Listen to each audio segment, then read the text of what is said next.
Bene, eccoci qua, siamo tornati in diretta. Ricordo a tutti voi, siamo in compagnia di Elena Donazzan, assessore alla formazione e al lavoro della Regione Veneto. Stiamo parlando appunto di una tematica spinosa, come utilizzo ormai sempre questo termine, il lavoro giovanile, quali proposte, e l'assessore ha toccato un tema caldo, quello appunto che ha sempre bloccato le amministrazioni locali, quindi il patto di stabilità interno.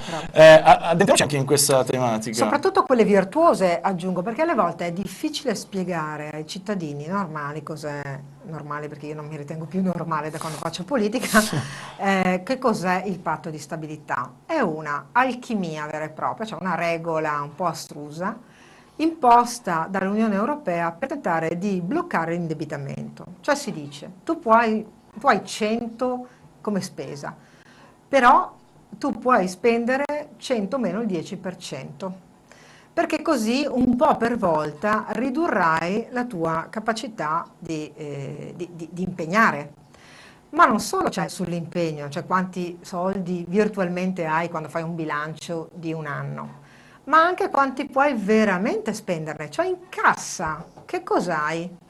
Hai la tua capacità di indebitarti quando compri facciamo una ipotesi di famiglia, quando compri una casa mica la paghi tutta subito, la paghi un po' per volta, e poi hai le spese correnti, il fatto di dover andare a fare la spesa, di dover pagare le bollette, eccetera, vale anche per un'amministrazione pubblica.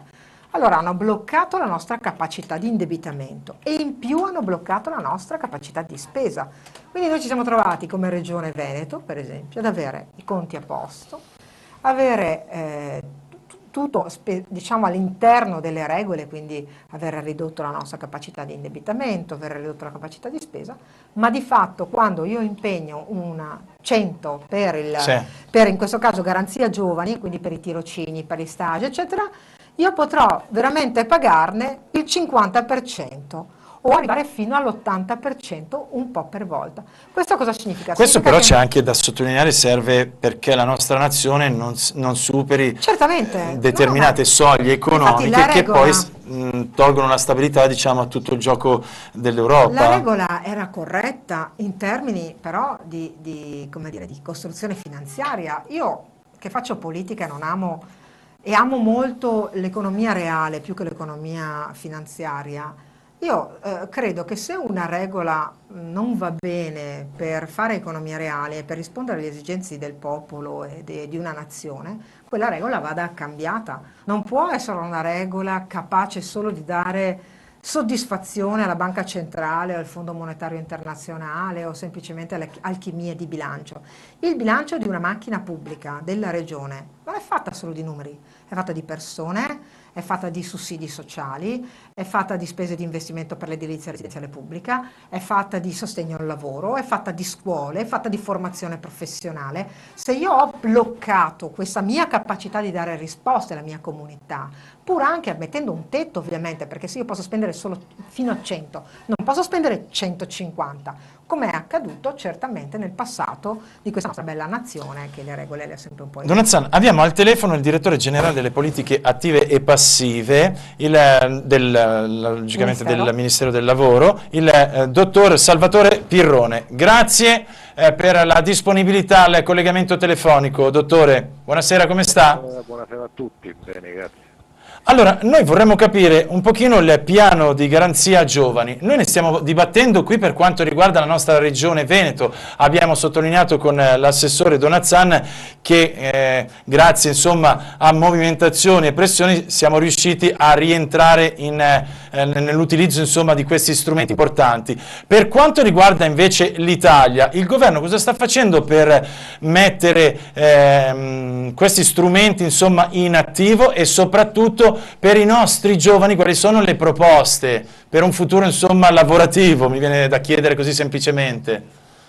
Ma guardi, il programma della Garanzia Giovani innanzitutto è un piano lanciato a livello europeo, sia come raccomandazione, cioè il Consiglio dell'Unione Europea raccomanda ai governi di adottare questa garanzia, cioè la garanzia di dare ai giovani entro 4 mesi dall'entrata in disoccupazione o entro 4 mesi dall'uscita da un programma di istruzione o formazione, di dare a questi giovani una chance di lavoro o di esperienza di lavoro o di rientro nel sistema di istruzione e formazione, questo proprio per evitare il fenomeno dei NEET, come si dice, cioè i soggetti non in occupazione, istruzione e formazione. Quindi da questo piano europeo, che si avvale poi di una linea di finanziamento che per il nostro Paese, tra il finanziamento europeo di 567 milioni, il finanziamento del Fondo Sociale Europeo di altrettanti 567 milioni e il cofinanziamento nazionale,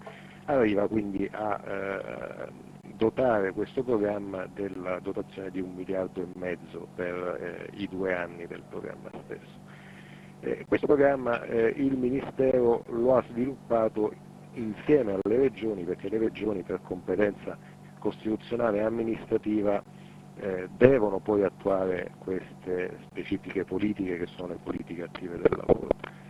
Quindi il programma ha una dimensione nazionale perché riguarda tutto il territorio nazionale, con l'esclusione esclusivamente della provincia autonoma di Bolzano, che ha un tasso di disoccupazione giovanile molto basso.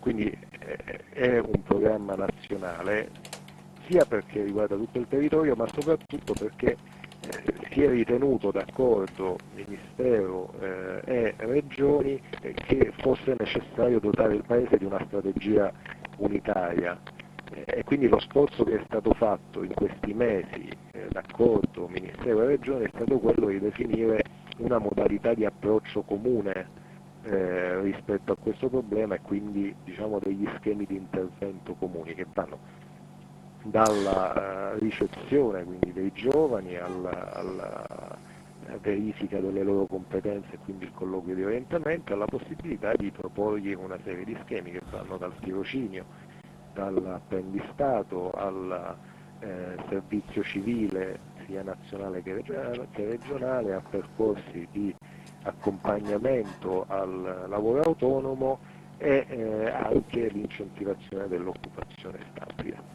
Dottore, quali sono le cifre in Italia però della disoccupazione giovanile? E poi penso che ci sia l'assessore che vuole porre qualche domanda, no? Prego, allora risponda alla mia di domanda, quindi quali sono le cifre, bene o male, che toccano i nostri giovani? Sono cifre molto rilevanti, perché la disoccupazione giovanile in Italia ha superato il 40% l'anno scorso.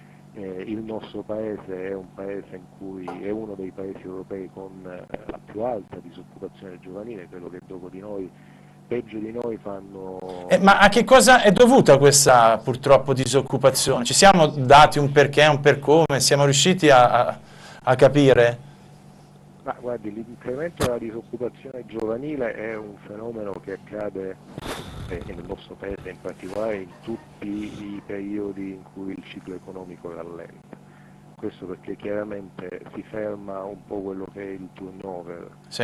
E quindi le giovani generazioni faticano chiaramente a entrare nel mondo del lavoro. Certo. Probabilmente in questi anni ha pesato anche la contemporanea riforma pensionistica, che ha mantenuto maggiormente in attività le fasce di età più avanzate. Quindi vediamo che la crisi economica ha avuto un impatto limitato se guardiamo al tasso di occupazione complessiva, ma se lo andiamo a scindere il tasso di occupazione nelle varie fasce di età, vediamo che il tasso di occupazione regge soltanto perché aumenta nella fascia di età più avanzata.